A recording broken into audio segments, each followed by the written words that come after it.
Nyakio, welcome, welcome, welcome. Hi. So, Nyakio, one of the most powerhouse women I know. I think you're like Madonna. You could just have one name. I love that. Everyone Yes, knows you please. as Ko or Nyakio.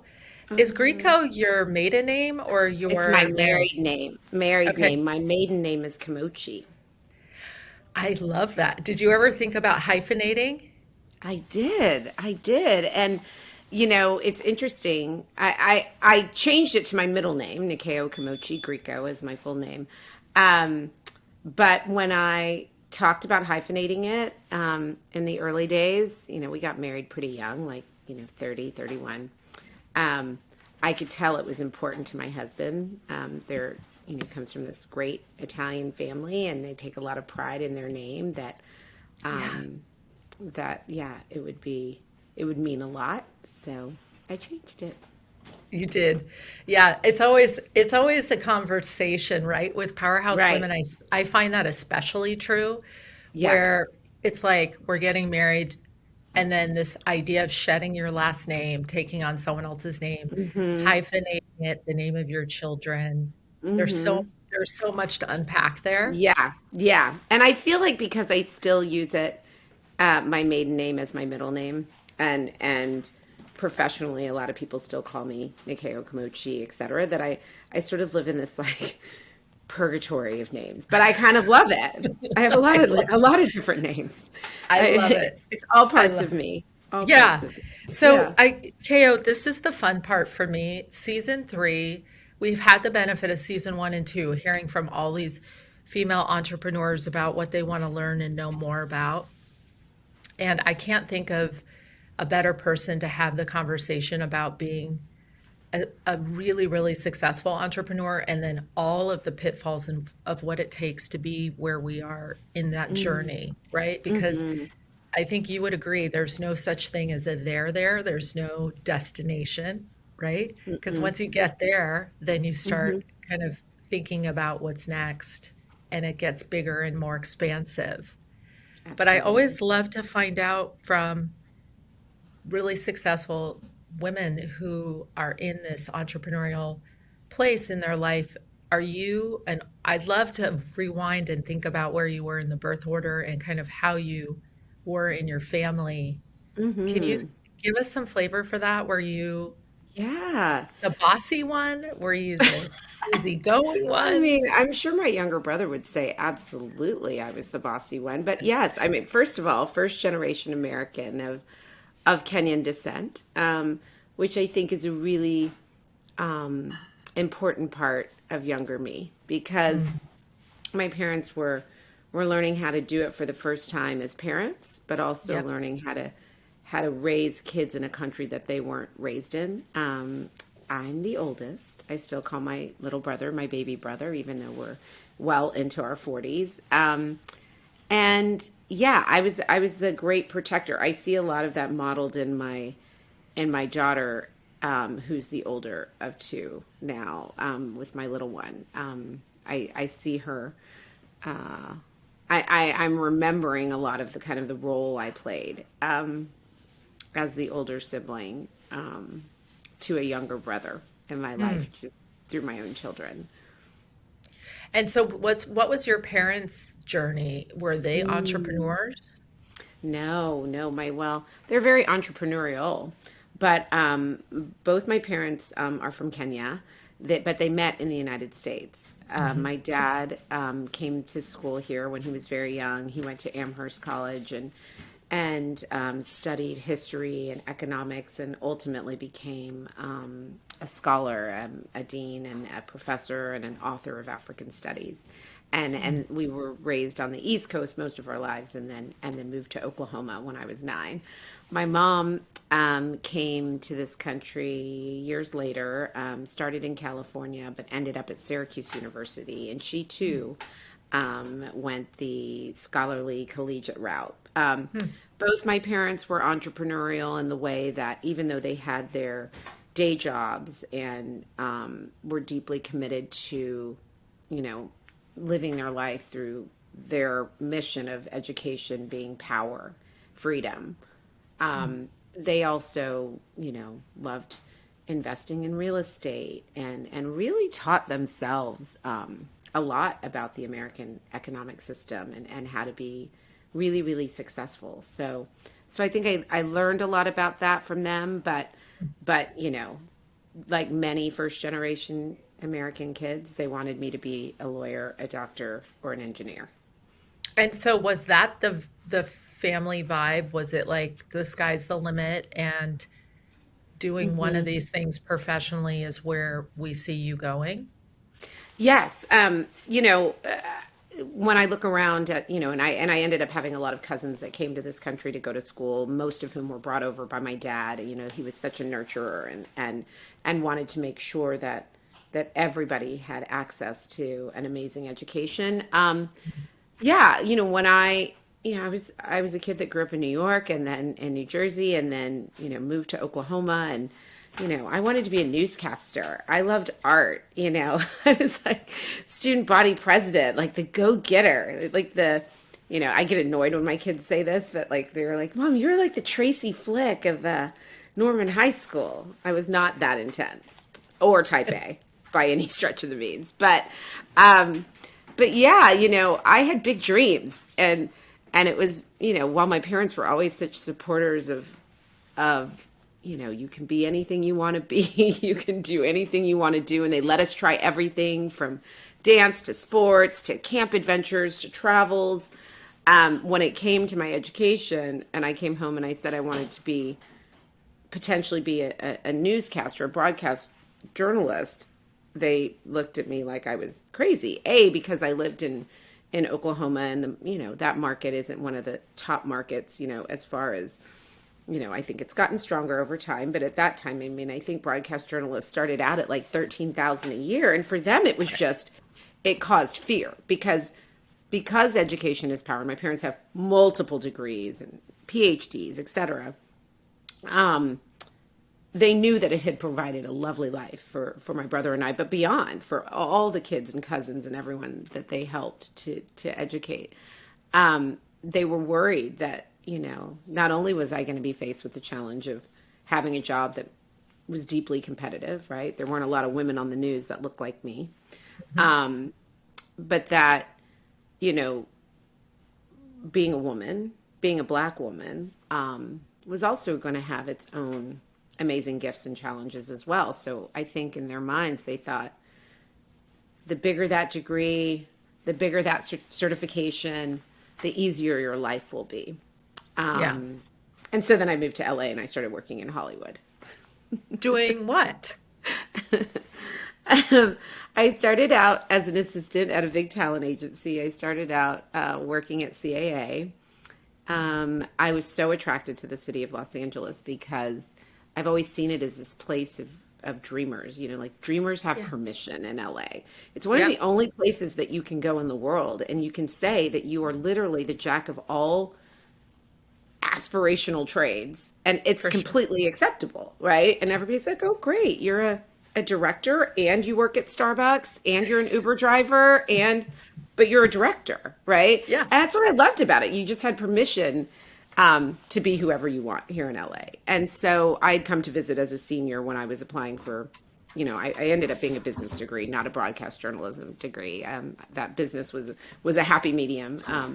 I was applying for a bunch of different jobs in pharmaceuticals and things that I just wasn't that interested in, finance. And so when I came out here to visit over spring break my senior year, I was like, this is where I belong. And so I moved out here with no job and got a job as an assistant at a talent agency and spent, you know, the first 5 to 7 years of my career kind of working my way through Hollywood, but found that I'm a people person. So I really loved representation and specifically working with actresses. And so that was kind of where I ended up before I entered the beauty world. So was there a pivotal moment at that point? Because I think one thing that I appreciate about your story, especially starting off as an assistant, is I was a waitress at a kind of a fast food diner. I would say I would call it like an upscale diner.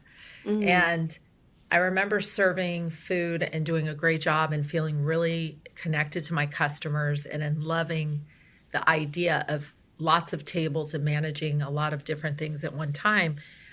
But the manager of the restaurant at one point kind of said, if you don't pull your skirt up, and he made reference to, I want to see the top of your thigh.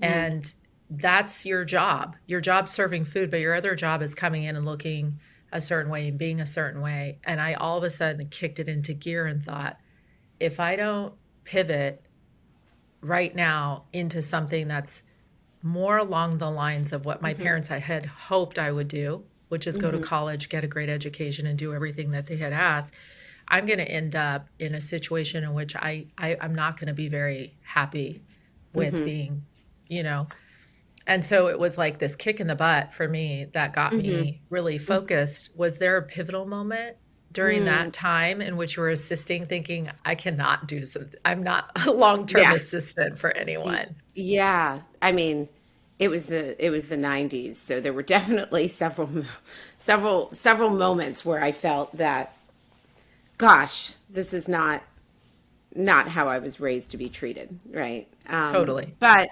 I would say the most pivotal moment. So I enjoyed working with the talent. I enjoyed, as I sort of grew in my career, being that person that wanted to be part of campaign shoots. This was an interesting time. It was when we started to see, the covers of magazines transition from models to actors, and actors getting, brand deals with beauty companies and things like that. And I found that very fascinating. And so I think there were two pivotal moments. One was I had so much product coming across my desk because I worked with these A-list actresses and got to be a part of their shoots and got to spend time with their artists and their trailers, hair and makeup artists. And so much product would come across my desk. But, in my mind, I thought, gosh, I see so many cultures represented in such a sophisticated way. Why is nobody playing with African ingredients in a sophisticated way? You'd see a lot of sort of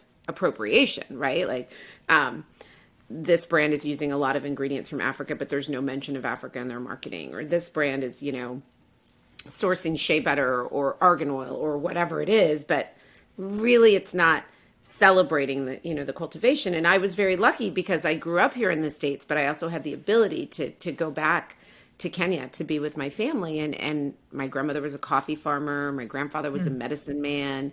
So I knew about, the rich and powerful resources of these ingredients of Africa, the heart that went behind them, beautiful, efficacious recipes.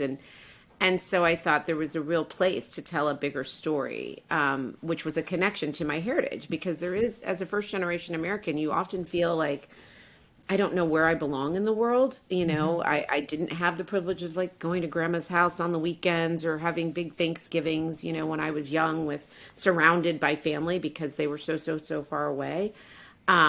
So I think I was motivated to share what I knew of Africa within an industry, but couldn't figure out what that looked like until I actually decided to leave. So that was one pivotal moment, seeing the lack of representation of Africa in a sophisticated way in beauty. The second was when I was, I think, my husband, it was my boyfriend at the time, David, was turning 30. We took a trip to New York City, which was like a big deal in your 20s, and 30s to get to go on a big trip to New York City.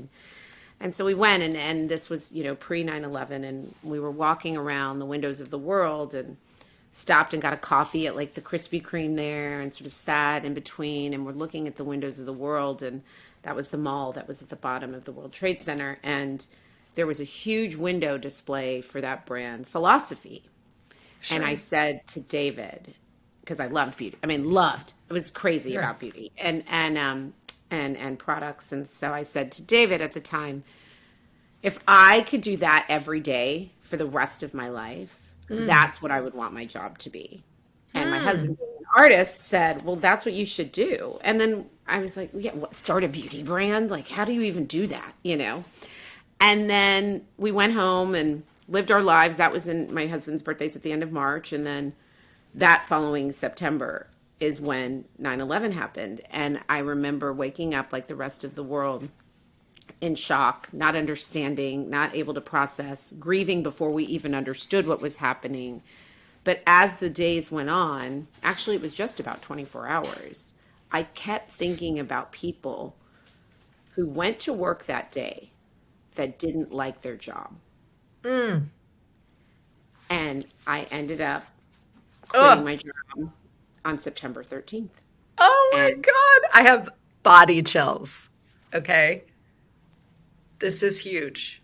yeah, So, okay, so you go and you quit because the impact was, yeah. Well, the impact was um, no way. I mean, I love the people I work with, but I don't like my job. I don't believe this is what I'm supposed to be doing. I believe there's something more, and I want to make my grandmother's coffee scrub, and I want that to Mm, be my job. And I did, and but it was also such an amazing time. I mean, I'm very into astrology and just the timing around all of it. I was almost 28 years old. People like to talk about that's when your Saturn return happens. Lots of big shifts happen at the age of 28. And so in my mind, it makes perfect sense. In my parents' mind at that moment, when I called them and said, I'm quitting this job that I've been working so hard at for the last 5, 6 years, to make Shosho, is what we called my grandmother, Shosho's coffee scrub for a living. My parents were like, oh my gosh, she's lost her mind. I bet. Um, how are you going to do that? Yeah, You don't have the money for that. right, How are you going to pay your rent? right. All very, very important questions. But I Sure. think there's something really powerful that I would love to be able to find a word for one day. Every entrepreneur has it, whether it's one business, 10 businesses, lifelong businesses, a farmer's market stand. Hmm. It's a it's almost like a cell that only we can understand, and Hmm. that's what motivates us to go do it. Totally. So I did. Totally. But also, how many times since that moment have you looked back on that pivotal moment and said, I wouldn't even be here if it weren't for that Yeah, moment? Like the absolutely. time with David looking at the philosophy window, fast forwarding, having this life, this world crisis, right? This world impact and moment that then is the catalyst to the rest of your whole life. And Hmm. all the, I mean, what we're not even considering in this conversation yet is all the people you've employed, all the people who have paid mortgages, bought homes as a result of that decision. Right, Isn't that right. crazy?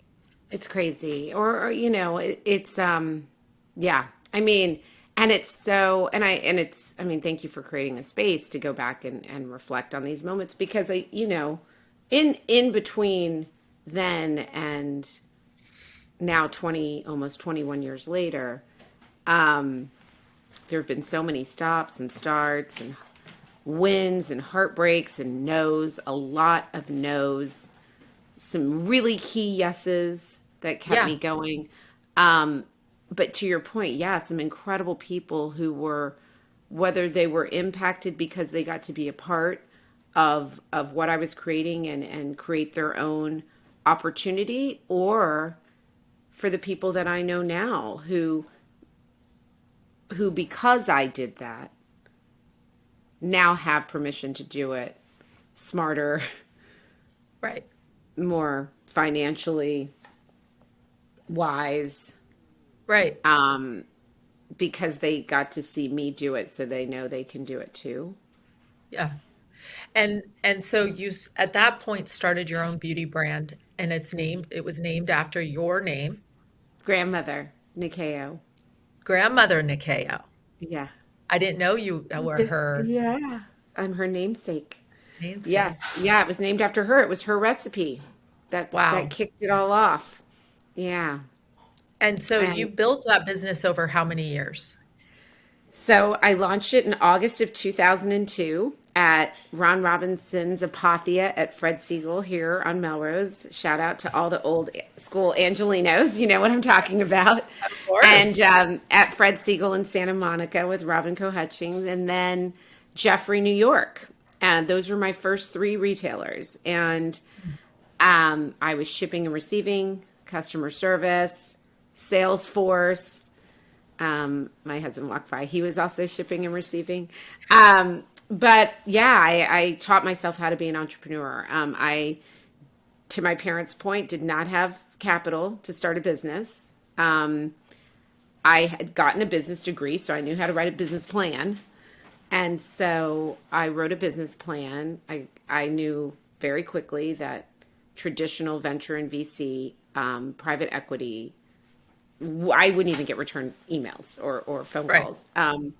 But I needed to move quickly because I had about this much amount of money to live on before I would have to go back and get a traditional 9 to 5. And so I went the friends and family route.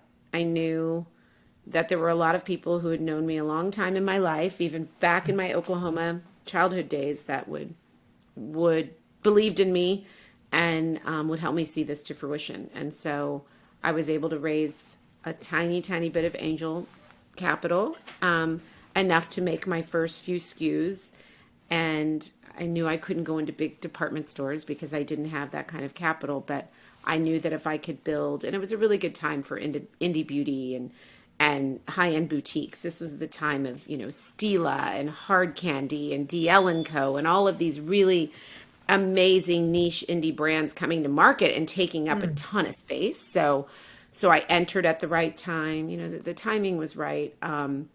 It was still difficult to run a business when you really didn't know much about how to run a business, but Yeah. it was, the beauty industry has always gotten a bad rap for being, competitive and catty. But I will tell you, entering the business at that time in indie beauty, I immediately had so many allies that helped to nurture my experience and also that I could learn from by watching the growth of their businesses. And what I'm hearing from you too is that even in the very nascent stages of this business idea you had so much leverage when you think about this network of people who believed Yeah, in who you were as a human being yeah, and were willing to write checks to support absolutely. you, even though you'd never done it before. Absolutely. And And even that, the actors that I worked with, right? This is before the yeah, time that, this is old school days when actors would just get in magazines or be on television and talk about what they liked for free, right? yeah, Just because they yeah, liked it. It was a yeah, real endorsement. And yeah. so when I was developing my coffee scrub, I would drive around in my beat up Toyota 4Runner to all these actresses' homes that I had worked with and worked hard for with little Tupperware containers of coffee Seriously. scrub and ask KO. them to take a shower with it and tell me what they thought. That was my consumer perception studies, Yeah, And but even finding a manufacturer, I can't I even used imagine. I used the Yellow Pages. That's the old school phone book for those of you that don't know. And I went through and I didn't even know what category to look under. Labs, manufacturer, et cetera, et Right. cetera.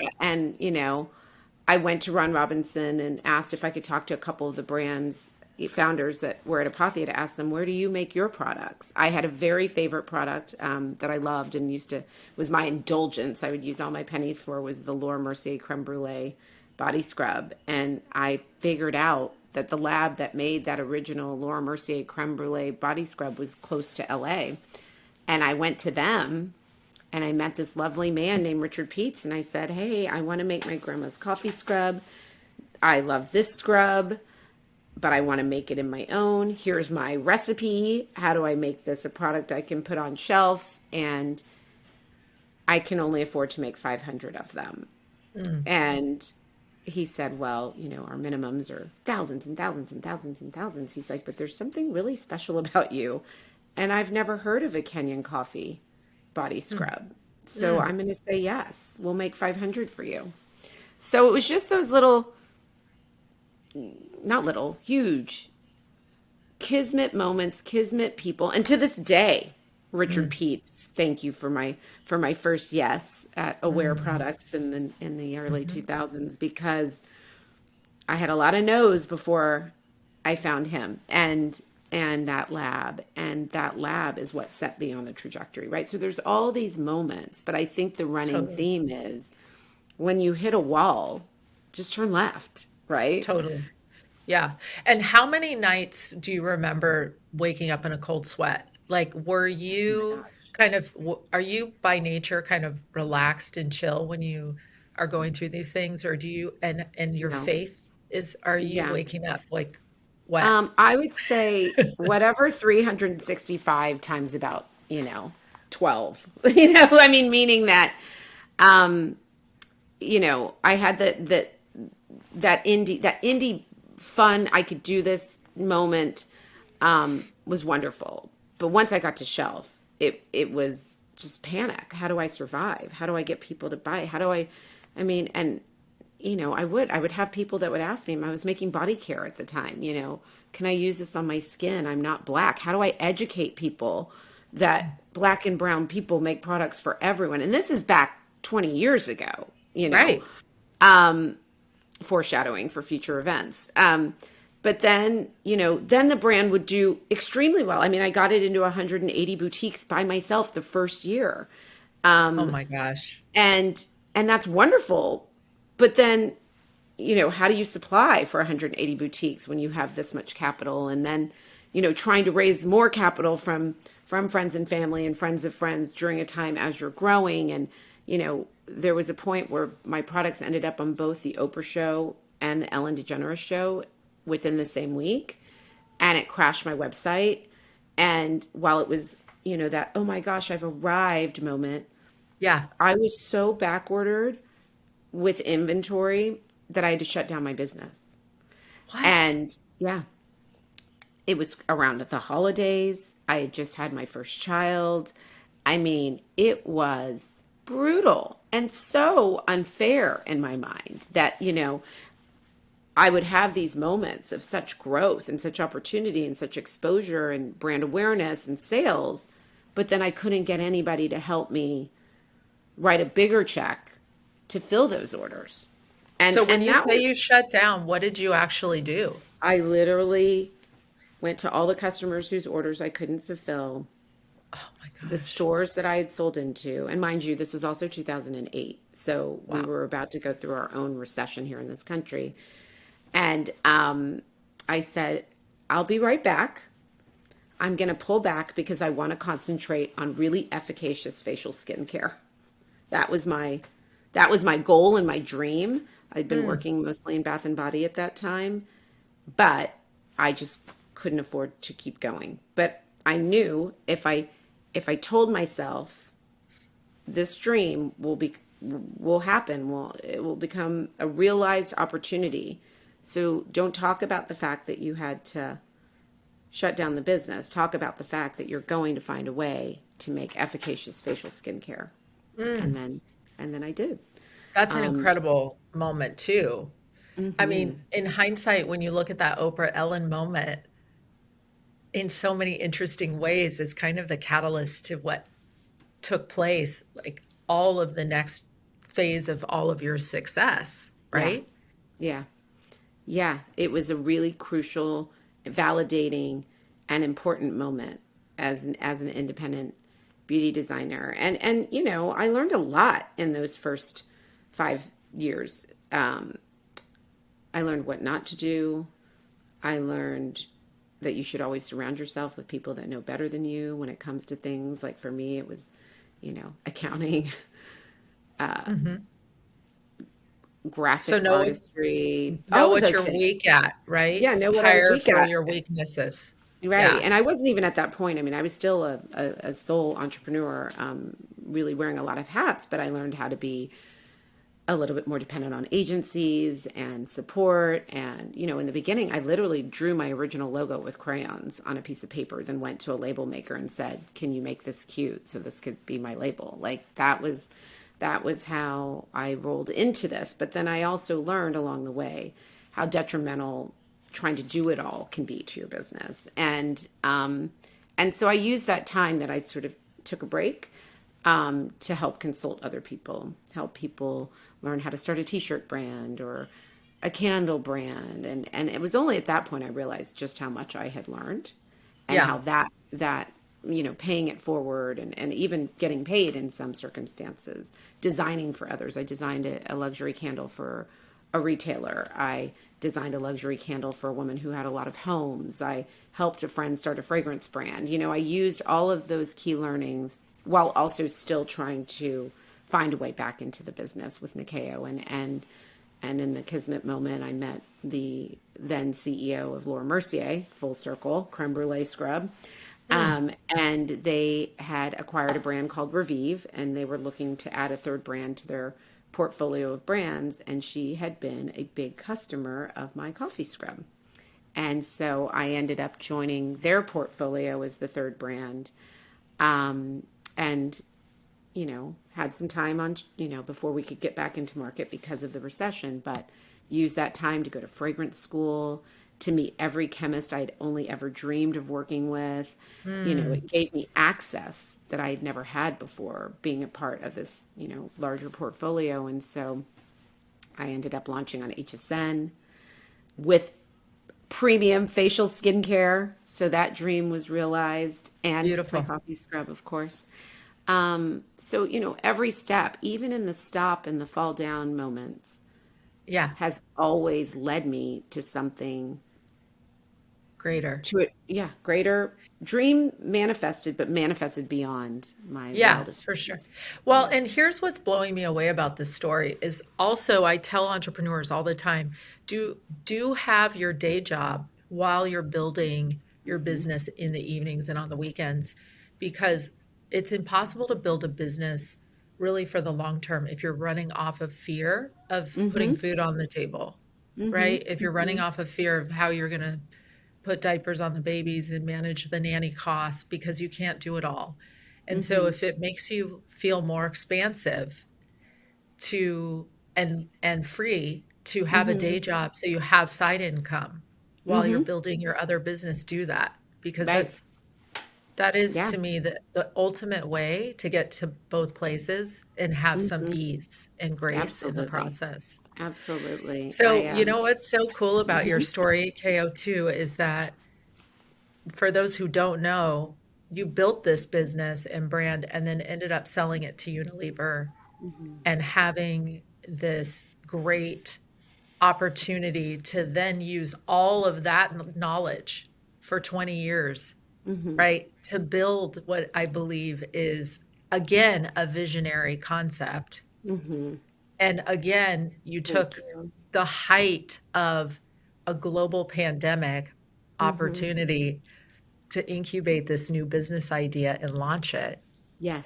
And so when Yeah. I think of like steel balls, like when I think of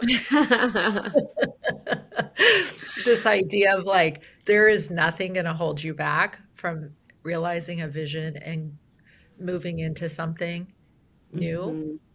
it is the opportunity to do this next phase. So I'd love to hear and have everyone hear more about what you're doing now and how you're taking what you just did and Mhm. integrating it as an entrepreneur into your ethos of who you are as 13 Lune.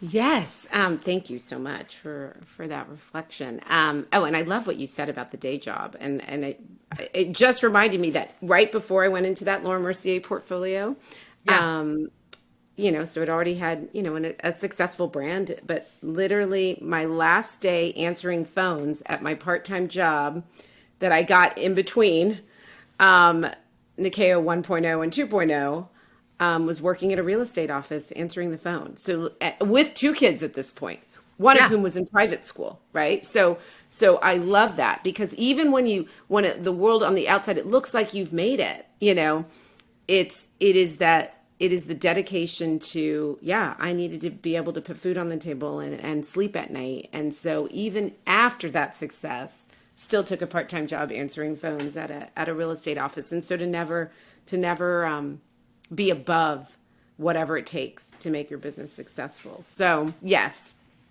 Nyakio sold to Unilever in 2017, and ended up moving into Target in January of 2020, with the online at Target, and then with the intention that we would launch into stores in June of 2020 with Nyakio Beauty. And so obviously the world shut down in March of 2020, and we were in the midst of the first of our lifetime global pandemic, but also the heightened pandemic of systemic racism at the forefront of so much. And during that time, especially in June of 2020, when Nyakio was just online at Target, we ended up not moving into stores because at that point, most stores were closed. And so the launch into stores had been postponed until January of 2021. The sales of Nyakio went up like I'd never seen before in my, at that point, 18-year career. I'd never had that many new followers, that many people asking about the products, et cetera, et cetera. And so even though I was no longer the owner of Nyakio Beauty, I was still at the time working with the brand. And I was shocked that, yes, while it was lovely to receive the attention and the sales, et cetera, it was built on the precipice of this horrible time. And in my mind, I thought, gosh, is this what it takes, right, for Black founders to realize success, and what's wrong with that?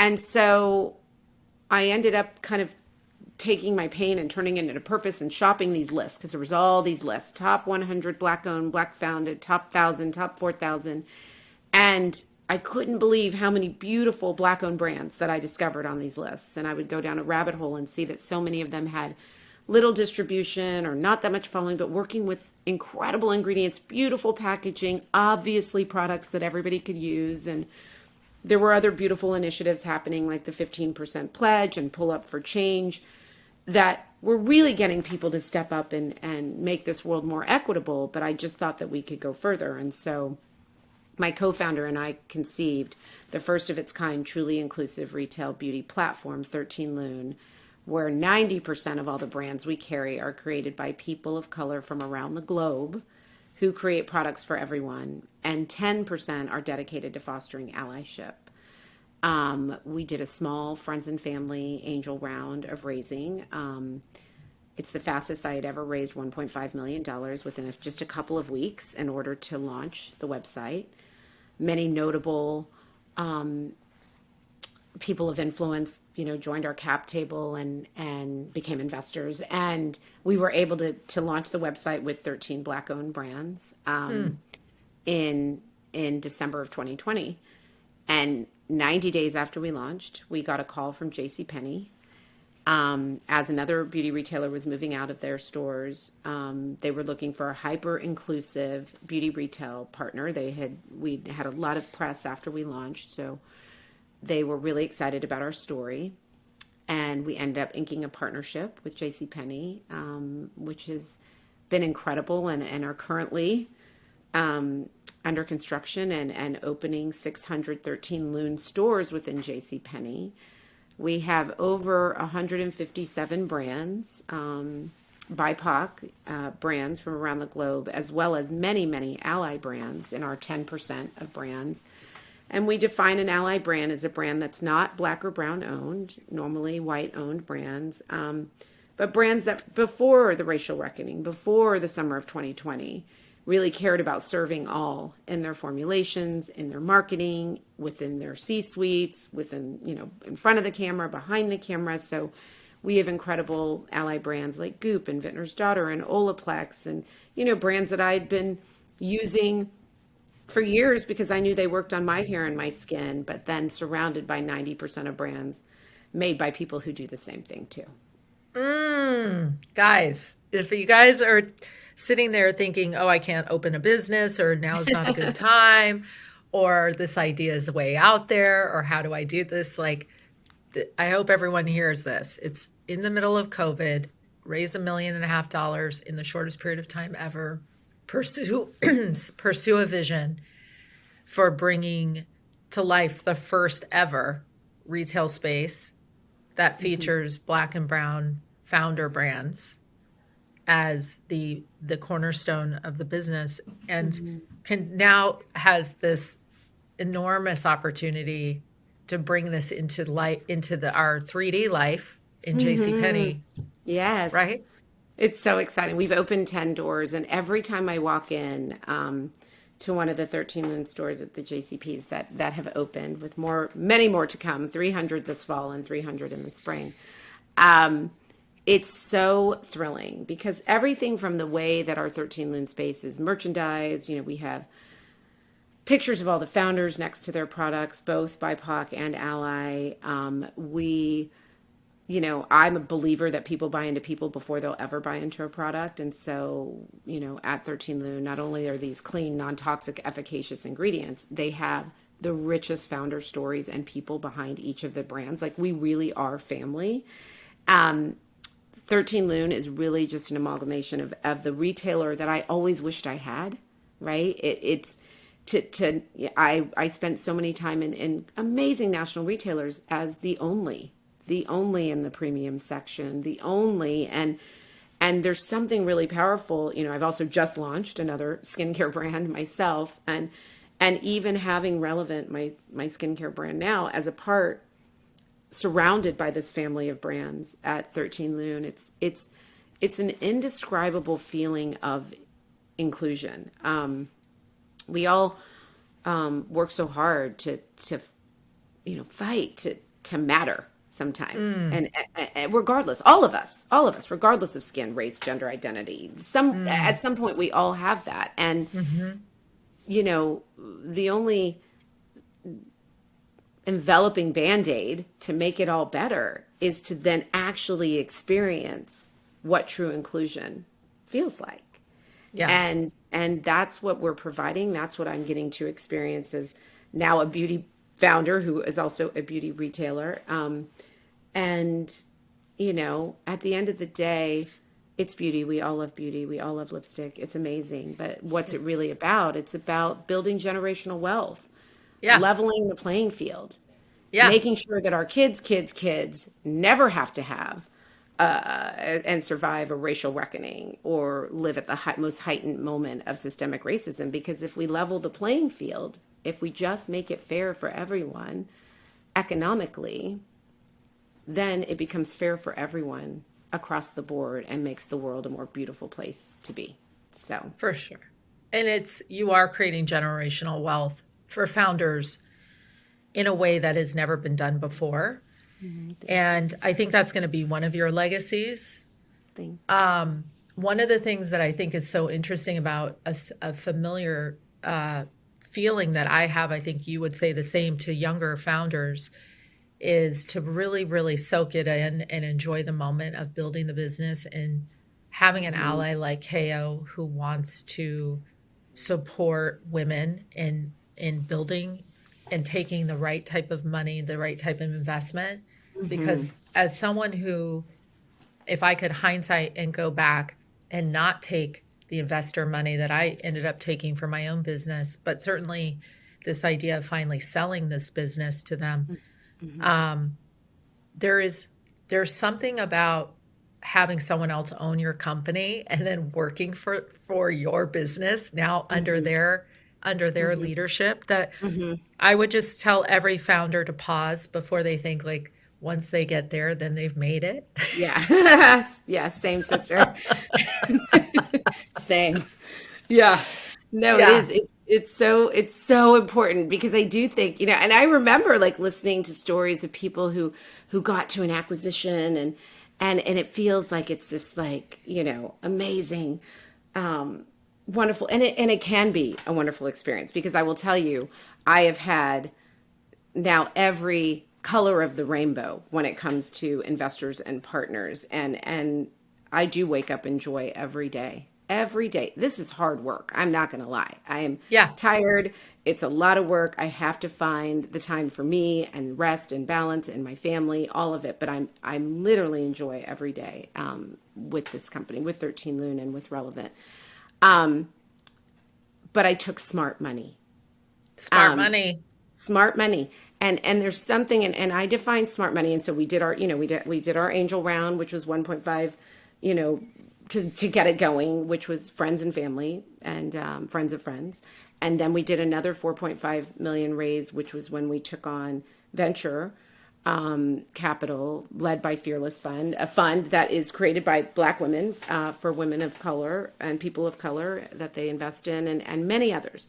But when I say dumb money and smart money, the only way you know the difference, sadly, is when you take dumb money. That's when the lessons come, right? And that's why it's Right. important for those of us Right. who have taken dumb money to share where that dumb money came from to other potential founders to help to protect them from the same mistakes. But I will say one of the greatest lessons of taking dumb money is that what you realize is that it's so much bigger than money. It's so much better. Money is paper. Money's paper. It's right. Investment is partnership. That's right. And by having the right strategic partners writing those checks, it's bigger than the money. It's partnership. It's going back to key learnings of surrounding yourself with people who know things that you don't know better than you do is one of the smartest things that you can do in your business. Smart money is there for you when things aren't great, when you're having a hard time, when sales are slow, and they help you to strategize on how to get things going again and move them in the right direction. Dumb money will shame you when that happens. Dumb money will steal from you. They will give you very little to take more of your That's right. business. That's It's called a whole structure. yeah, it's a Yeah. whole structure. And sadly it's very prominent in the world of investment. But the beautiful thing is that we all now have permission to share our stories, to create our own generational wealth so that we can be the smart money for people in the future. 1,000%. And to And learn from our trust yeah. people the way they are in the beginning. Trust them. Amen. And the other thing I say is it is incumbent upon you to call at least 3 founders who have worked with that person prior and Yep. have an under the hood confidential conversation Yes. about what happens when things get rough, Yep. or what happens when sales slow down, or what happens when there's a global pandemic. What what are the strategies that the partner takes, and how do they approach those issues? Because many times former investments and founders are all the same. Yep. It's the same playbook. Same playbook. Yeah.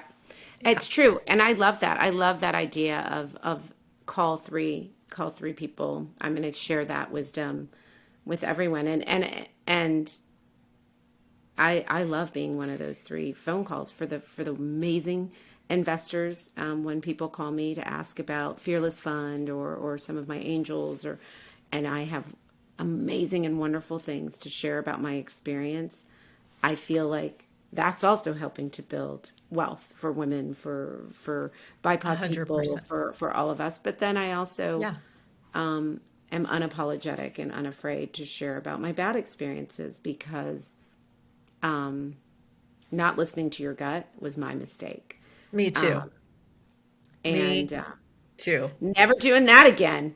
Never doing that again. So that leads us into one of the most important parts of this for me that I will benefit. What are your 3 go-tos for daily habits, or your 3 go-tos for success that you would say, gosh, if I could go back in time and hand this scroll of these 3 secrets for success, these are the 3 secrets that I would say are must-haves. Yes. Always stay strong, unapologetic, and in power when it comes to your self-worth. Naps are non-negotiable. Prioritize rest, because without rest and without filling your own self up, you're no good to anyone, including your business. Yep. And failure's just a trigger word. Failure's just an opportunity to fall down, but to get back up and find a new path. Awesome. And your gut is your Your first gut, brain. yeah. Your gut is your first brain. Ah, Find a way to get so in tune with your gut. listening to your gut, just like they say, like listening to your body is better for your health, right? That if you like, your gut is even what triggers your physical things going on in your body. Like something doesn't feel right or something feels off. That's your superpower. And we all have it. We all have it.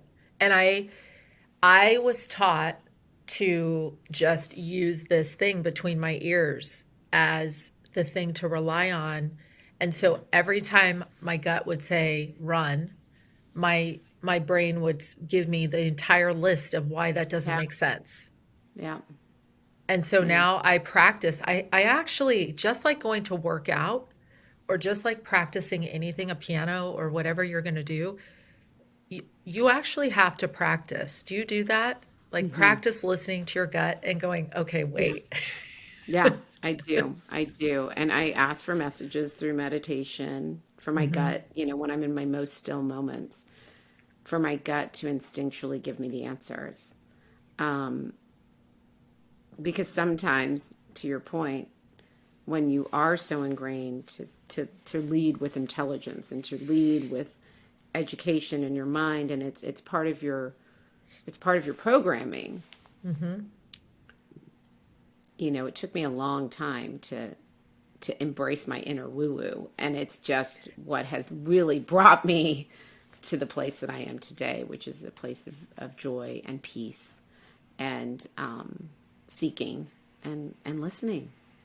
Well, I So adore you. I I cannot wait adore to you. watch this mega, like you are a billionaire all over the place I and am. creating billionaire young women who are coming up into the space for the first time. For the first time, they Mm, have someone like you as a Sherpa, as someone who's literally going to navigate for them the daily successes, the things to avoid, the pitfalls, the solutions, what lab to call, how to think about funding your business. And so, I mean, I'm just in awe of what you've created in such a short period of time, and yet it's really not a short period of time. It's your mhm. entire life that has built you in hindsight exactly to this moment, Hmm.